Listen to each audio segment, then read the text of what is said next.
Lebanon is no stranger to hardship and conflict, but the last few years have seriously tested the resilience of the Lebanese people.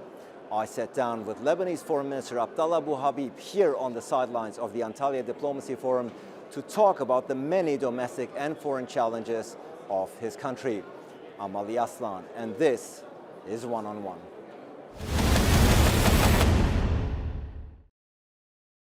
Foreign Minister Bou Habib, thank you so much for joining us. The whole world is talking about and focusing currently on the Ukraine-Russia conflict, a conflict that, even though you are geographically far away, is most probably going to impact you negatively because your country is importing 90% of its cooking oil and wheat from Ukraine and Russia. Considering that the Lebanese people have been suffering economically for quite some time anyway, are you concerned about food security in Lebanon due to this conflict?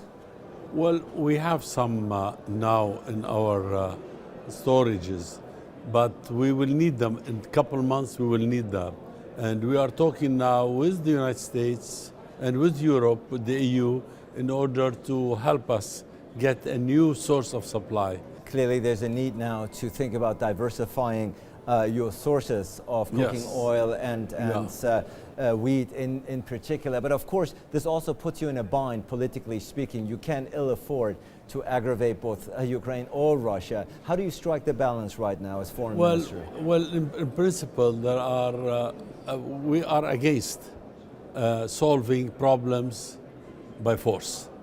We are among the writers or the authors of the Charter of Human Rights and Rights of States and solving problems by peace, because Lebanon is among those countries that signed it, and our representative was in the committee. So we in principle, were against war, and we condemned the war, and we voted in the United Nations General Assembly for stopping the war immediately. And also in the Arab Foreign Ministers meeting, we took a decision, on the other hand, against the war and for negotiations, and also for non-politicizing the UN institutions. This means that we will be against kicking out Russia from any UN institution. Foreign Minister, considering that 70% of Lebanese people are living in poverty, are going through quite some hardship, obviously food security is a big issue. Oil prices, fuel prices are another. They've been continuing to rise, not since, even before, to be fair, even before the Russian invasion of Ukraine. As a foreign minister, of course, the suffering of your people must be very much at the forefront of your decision-making process.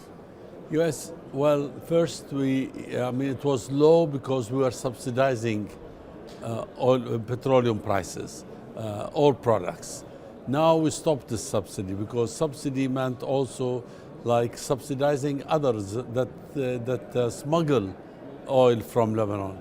So now all subsidies has been stopped except for a few medical drugs, and therefore the prices are pretty high, and they got higher this time after the Ukraine war has started. It's a very difficult time because we are short of cash in order to buy oil from the market. So we depend on, first, Iraqi support, and second, that the local generators that they have the money to import petroleum products from outside. So it's very hard, very expensive, and so far we're managing. If you wanted to convey one last message to the international community out there concerning Lebanon and its future, what would it be? It would be don't give up in Lebanon. Lebanon is a lively country. We'll come back, but help us come back. Foreign Minister Bou Habib, thank you so much for your time. Thank you very much. Thank you.